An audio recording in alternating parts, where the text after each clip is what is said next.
Estudo bíblico 1 Samuel 25, verso 1. Faleceu Samuel.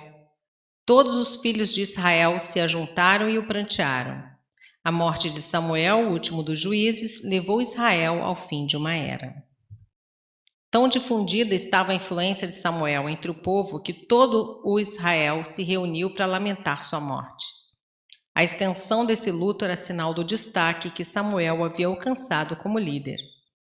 Compare o luto que acompanhou a morte de Jacó, Gênesis 50, verso 10, de Arão, Números 20, verso 29, e de Moisés, Deuteronômio 34, 8.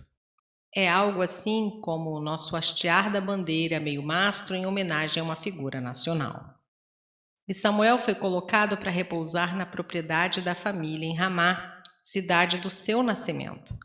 Parã era o deserto que separava a Palestina da península do Sinai. Verso 2. Um homem de Maom. O lar de Nabal ficava em Maom, e o local onde trabalhava ficava a cerca de 1 milha ao norte do Carmelo. O mesmo Carmelo onde Saul erigiu um monumento em homenagem à sua própria pessoa. Capítulo 15, verso 12. Carmelo, terra dos vinhedos, local de jardim. Verso 3. Nabal. No verso 25, Abigail explica que o nome significa loucura. Se parece improvável que os pais tenham pretendido dar um nome assim ao filho. Talvez se trate simplesmente de um jogo zombeteiro de palavras com um nome que tinha semelhança com louco. Casa de Caleb. Nabal era descendente de Caleb e vivia no território da tribo de Caleb. Josué 14, 13 e 15, verso 13. Mas não possuía as qualidades espirituais do seu ilustre antepassado. Versos 4 e 5. Tosqueava suas ovelhas. Enquanto esteve escondido no deserto, Davi e seus homens assumiram a incumbência de proteger os rebanhos de Nabal. Versos 7, versos 15 e 16. Quando ficou sabendo que Nabal estava tosqueando as ovelhas, Davi enviou 10 de seus homens para cobrar a compensação que lhes era devida pelo bem que lhe havia feito. Verso 6. Verso 7. Nenhum agravo lhes fizemos. Davi contrastou a disciplina rígida mantida por ele com a liberdade que costumavam ter semelhantes bandos nômades e pediu que o rico fazendeiro reconhecesse o fato. Essa espécie de preço de proteção é regularmente arrecadada pelos beduínos da atualidade nas fronteiras entre o deserto e as terras cultivadas. Em troca, eles garantem a proteção da propriedade nesses distritos inseguros. Verso 8. Em boa hora. Um dia especial para comemorar a abundância da lã tosquiada das ovelhas. Verso 11. Davi, teu filho. Uma atitude de respeito e de deferência adotada por Davi. Verso 10. Muitos servos. A comitiva de Davi incluía muitos escravos fugidos, como também homens que tinham abandonado o serviço de Saul. Nabal considerava Davi como um simples escravo fugido. Essa fingida ignorância a respeito de quem era Davi era certamente uma impostura. O jovem rei eleito já era amplamente conhecido. Verso 11. A minha água. A água é um artigo precioso naquelas terras secas. Nabal fingiu não conhecer Davi como desculpa para sua má vontade em fazer o que era certo. Verso 13. Cada um cingiu sua espada. A ira de Davi foi uma explosão de paixão ímpia em desacordo com o servo de Deus. Se tivesse prosseguido no seu intento, teria pecado contra o Senhor e o seu povo. Mas o Senhor preservou-o desse pecado. Na hora exata, Abigail, a inteligente e piedosa esposa de Nabal, ficou sabendo o que estava acontecendo e foi capaz de acalmar a ira de Davi com sua imediata e gentil intervenção. Verso 14. Este disparatou com eles. Literalmente, atirou-se sobre eles. Disparatou. Davi enviou seus mensageiros para saudar, literalmente abençoar Nabal, mas o modo de Nabal atacar os mensageiros de Davi foi maligno. A palavra hebraica traduzida por disparatou significa gritar fortemente contra ou voar em cima de alguma coisa. Está estreitamente relacionada com o substantivo hebraico para aves de rapina. O mesmo verbo é aplicado a Saul em capítulo 15, verso 19, para descrever sua maneira desenfreada de lançar-se ao despojo tirado dos amalequitas. Capítulo 14, verso 32. Versos 15 e 16. O testemunho de um dos homens de Nabal confirmou o valor da proteção de Davi. Verso 16. De muro em redor nos serviram. Não somente os homens de Davi se refrearam de causar danos, verso 7, como também sua presença oferecia proteção aos pastores de Nabal, verso 21. Verso 17. Ele é filho de Belial e não há quem lhe possa falar. Nabal era um filho de Belial, um sujeito sem valor. Capítulo 2, verso 12. A condição de Nabal era resultado da sua própria maldade. Sua falta de vontade de buscar o conselho dos outros o levou, enfim, à morte. Verso 18. Cachos de passas. As vinhas perto do Hebrom continuam produzindo as maiores e melhores uvas de todo o país, e as melhores são transformadas em passas. Verso 19. Porém, nada disse ela ao seu marido Nabal.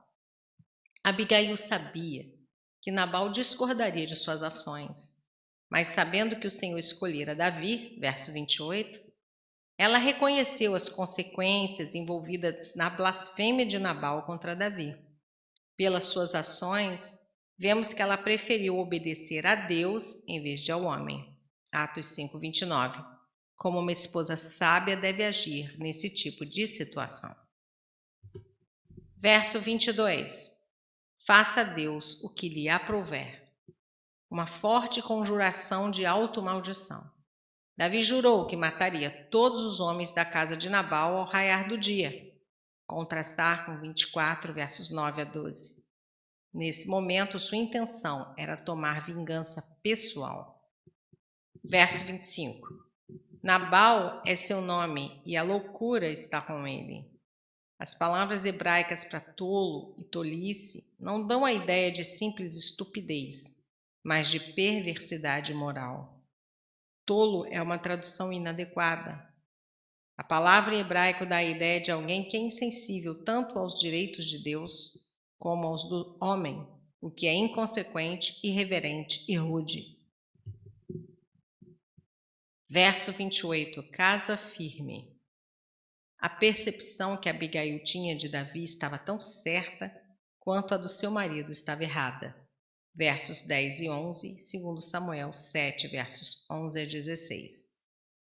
Ela tinha tanta certeza da ascensão de Davi ao trono, quanto Raabe tinha certeza de que Israel conquistaria Canaã. Josué 2, versos 9 a 13. Apesar da falta de sorte de Davi na corte, a maior parte dos cidadãos esperavam que a situação mudasse. Muitos olhavam para ele em seu exílio com a esperança de Israel. Pelejas as batalhas do Senhor. As palavras de Abigail fazem uma alusão indireta à diferença entre o papel correto que Davi desempenhava como militar e a vingança pessoal que agora estava querendo. Participar honrosamente em conflitos envolve tomar posição firme em favor de Deus e deixar que o Senhor lide pessoalmente com quem nos lesou. Capítulo 24, verso 12. Verso 29. A tua vida será atada no feixe dos que vivem. Esta expressão antigamente se aplicava à vida do além, e suas iniciais hebraicas encontram-se hoje em dia em quase todas as sepulturas judias. Essa linda metáfora foi extraída do costume de se guardar coisas de valor atadas em uma trouxa para evitar que se estragasse. A figura é a de uma preciosa joia cuidadosamente enrolada. Gênesis 42, 35.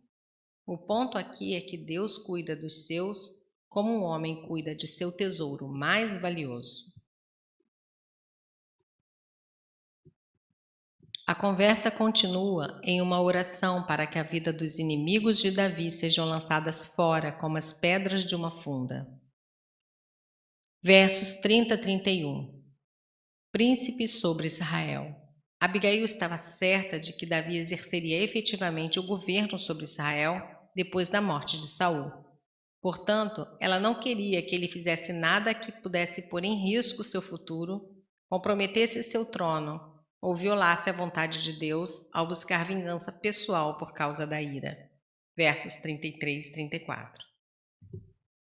O sangue que sem causa vieres a derramar. Verso 31. O argumento de Abigail era que nenhum derramamento de sangue, até esse momento, poderia atrapalhar o programa de Davi. Ele daria início a uma luta de sangue entre os afãs de Judá, que envolveria homens cujo auxílio Davi precisava para atingir o trono. Davi só tinha Judá para sustentá-lo na luta pelo trono. Além disso, Abigail argumentou que a consciência de Davi o perturbaria se sangue fosse derramado desnecessariamente. Versos 37 a 38. Se amorteceu nele o coração e ficou ele como pedra. Nabal ouviu depois de se recuperar da embriaguez, mas acabou morrendo. Verso 39. Teve uma conversa íntima com Abigail, expressão técnica para se pedir a mão de alguém em casamento. Consultar Cantares 8:8. Verso 43. Também tomou Ainoã de Jezreel, 29, verso 1. Davi casou-se com Ainoã, mãe de Amon, antes de se casar com Abigail. Na lista das esposas de Davi, Ainoã sempre é mencionada em primeiro lugar. Verso 44. Palti de Galim. Palti significa meu livramento. Galim foi mencionada nas vizinhanças de Anatote, em Benjamim. Isaías 10, verso 30.